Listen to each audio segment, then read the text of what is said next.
What would you do if the person you trusted most in the world was living a complete lie? The night everything broke was a Tuesday.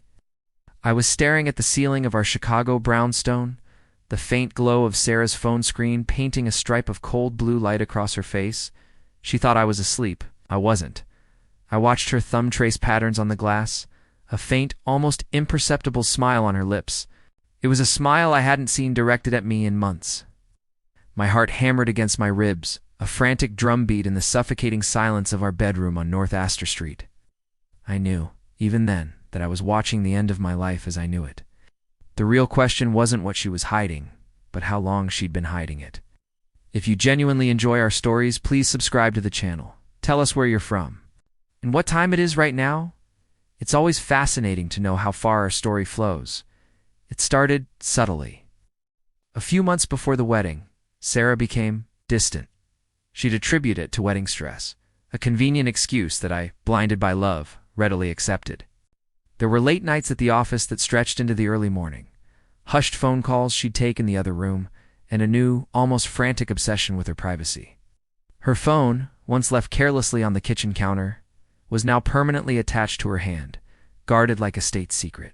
I remember finding a receipt from the Drake Hotel for a single Tuesday afternoon for cocktails and appetizers. When I asked her about it, her eyes went cold. It was a client meeting, John, she'd snapped, her voice sharp. Do you not trust me? The accusation was so swift, so manipulative, it threw me off balance. Felt a wave of shame and apologized, burying the seed of doubt deep inside. The villains always feel untouchable in the beginning. Sarah and him, I later learned his name was Mark, a slick portfolio manager from her firm Were Careless. They moved through their secret world with an arrogance that defied belief. They thought I was a fool, and for a while I was. The humiliation was a physical weight. I'd sit in meetings, my mind drifting back to that hotel receipt, to the scent of another man's cologne on her jacket, to the way she'd flinch when I tried to touch her. I was a ghost in my own home, a supporting character in the life I thought we were building together. The breakdown happened in a parking garage. I'd followed her. I told myself I wouldn't, that it was beneath me, but the not knowing was eating me alive. I watched from my car as she pulled into the garage near Millennium Park, and a man slid into her passenger seat. It was him, Mark. I watched them laugh, her head thrown back in a way that used to be reserved for me. Then he leaned in and kissed her. It wasn't a peck. It was a long, hungry kiss, filled with a familiarity that shattered what was left of my heart. I couldn't breathe. The world narrowed to that one damning image. I drove away, my hands shaking so violently I could barely grip the wheel. That night I didn't go home. I sat in a 24-hour diner, a cup of black coffee growing cold in front of me. And I let the grief wash over me until there was nothing left but a cold, hard resolve. The loyal husband was gone. Strategist was born. My revenge would not be a single, explosive act. It would be a slow, meticulous dismantling of her entire world. I started gathering proof. I hired a private investigator, a grizzled ex-cop, who documented their every move with chilling efficiency. Photos of them checking into boutique hotels in Lincoln Park. Credit card statements detailing lavish dinners I wasn't invited to. I even managed to get a recording of a phone call where Sarah complained to Mark about my suffocating presence, laughing about how clueless I was.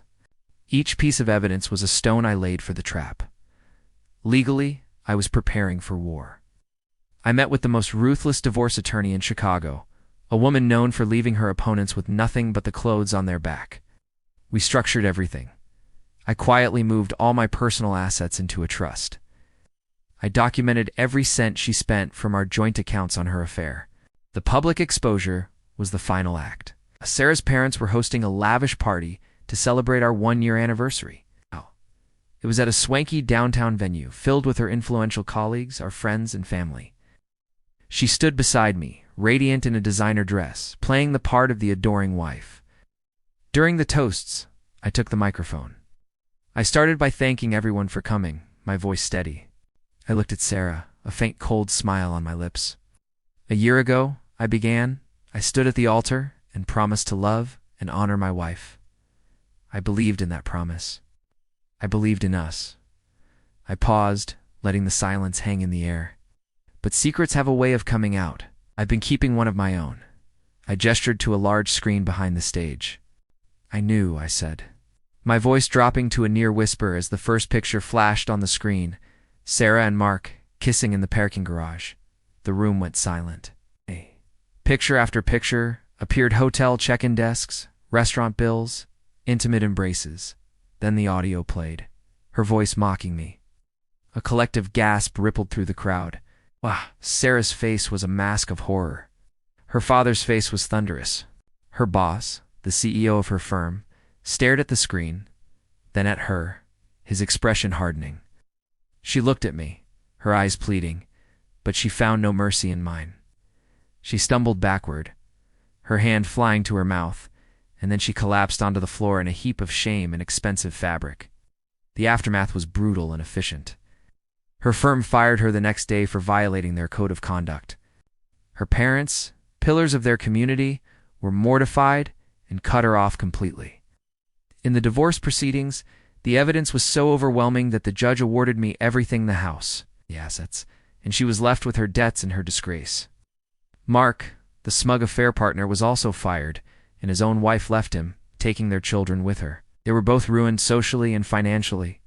I sometimes walk past that diner where my old life ended and this new one began. The city lights of Chicago glitter indifferent. I don't feel triumph, not really. It's just a profound, chilling quiet. The most haunting part is that I found the first hotel receipt dated 2 weeks before we even said our vows. The end.